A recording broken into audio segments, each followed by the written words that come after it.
So today we're joined by Rachel Lowry, and we'll soon be joined by Rachel Martin, two parents themselves who faced the sharp end of this crisis, but also two parents who've led on a national level with a Quality in Education campaign that I think has captured people's minds across the country.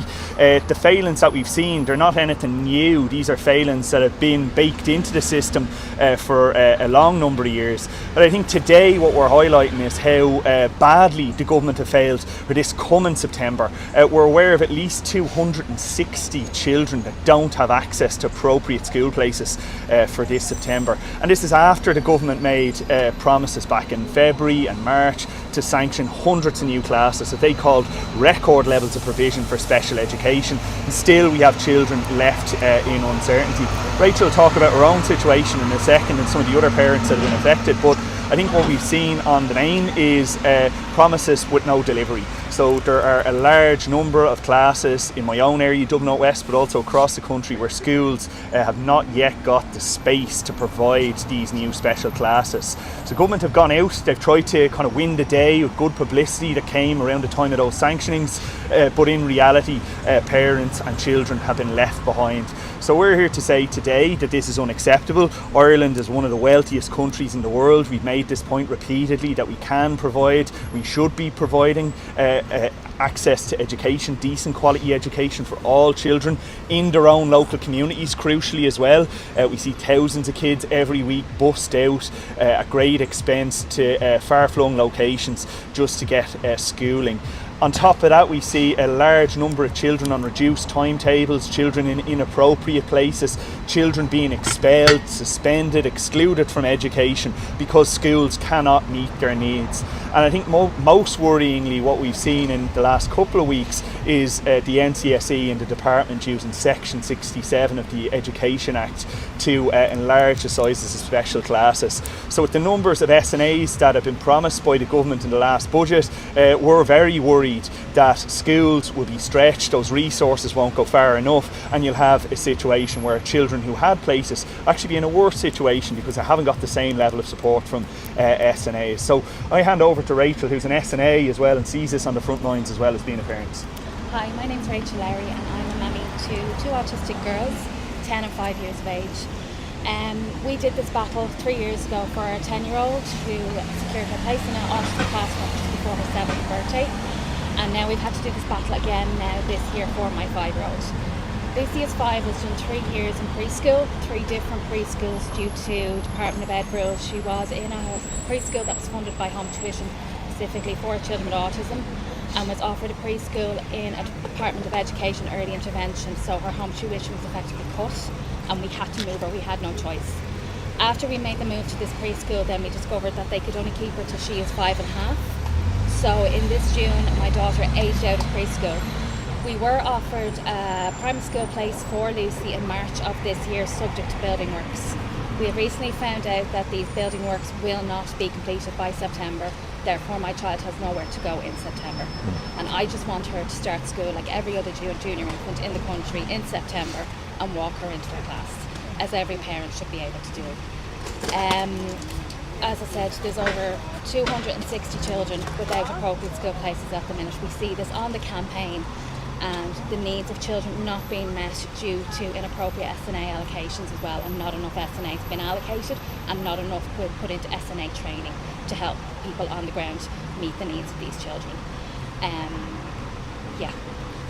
Rachel, can you tell us a little bit about what school means for Lucy and what it would be like not to have school this coming September? School means everything for Lucy. Lucy is very much, her routine is very important to her and structure is key to her development. I think for any 5-year-old to ask them to come out of school in the end of June, preschool setting, and not to go into a primary school classroom until November at the earliest, that's the earliest date we've been given, is a big ask of any child. Never mind a child that's neurodivergent to go without those supports for that length of time. And as an SNA, what sort of needs do you see in the classroom, like with services stretched? How does that impact children? It's unbelievable. Like primary care needs are priority, as they should be. but that means secondary needs such as autism, such as movement breaks, such as things that come second. Like if I have a child and I'm dealing with a primary care need, that child takes priorities no matter what's going on with any other children in my care. What's the primary care? So that would be anything from toileting, eating, the likes of epilepsy, diabetes, anything like that. Autism does not come into primary care need category. Yeah, okay. And overall, 260 sounds like a hell of a lot of children. Is that in Dublin, or is that across the country? Across the country. And the government have recently said time and time again that they will ensure that every child gets a space come September. Is it a situation that you just think they're not going to hit that? No. They won't hit that by any circumstance. So we know schools like the one that Lucy was due to start in September. There's other schools in Dublin North West as well that are in a similar situation, and now in Dublin South West the same. So this is a story we're hearing across the country. The Department of Education, in a number of cases, haven't actually released funds to provide modular classrooms or do building works in schools. So the department itself can't coordinate what needs to be provided at a basic level, buildings, facilities to actually host these classes. I don't think that will turn around in the next couple of months. We're on one of the last days of the Dáil for the summer, so we have made we've raised the question: why is the Dáil breaking for a recess now if this crisis hasn't been solved? That promise hasn't been delivered on. That promise has been repeated again and again by the Minister for Education and the Junior Minister for Special Education as well. You're going now. What's going to happen in September then? You're working as an SNA, so you're needed. She's at home. She's at home. My husband was due to take up a course in Maynooth in September, and we're question mark over that now because we have nowhere for our daughter to go. She won't be in school. So school have only offered home tuition, which wouldn't be appropriate for Lucy. She wouldn't be able to cope with someone coming into the house trying to do school with her. Plus, she shouldn't have to, because home is her safe space. She deserves to be in her home and not be caught. She deserves to have a classroom to walk into like every other child in September. Just to add one thing is, look, we're rising for summer this week. By the time we get back on the 17th of September, schools will have restarted, and we're going to have a situation where I think parents will be left with no choice but to bring their kids and themselves outside the Dáil before it's even back to say, look, you said you were going to do everything possible to ensure that our children get in an appropriate school place, and we've been failed. And something to say, just that the 260 figure, in a way, it's a tip of the iceberg. Because, for example, Lucy wouldn't be included in the 260. She'd be included in the, so about 3,200 and something were parents notified the NCSE that they have additional needs. They're saying 92% of those have a place or a pathway to a place. And what a pathway to a place means that we have you allocated to a school, but the building may not exist yet, the classroom doesn't exist yet, the staffing resources to ensure the support for that child may not exist yet. So you have 260 children who have absolutely nothing, but then within the 3,000 children, you have many who won't have a place until November, until December, maybe until January, and you will have some who have been pressured to take inappropriate school places. So unfortunately, despite the really heroic campaigning by parents that I think has put this issue front and centre in the course of this Dáil term. There's been 2 sleepouts, there's been a very impressive march, there's been public meetings across the country.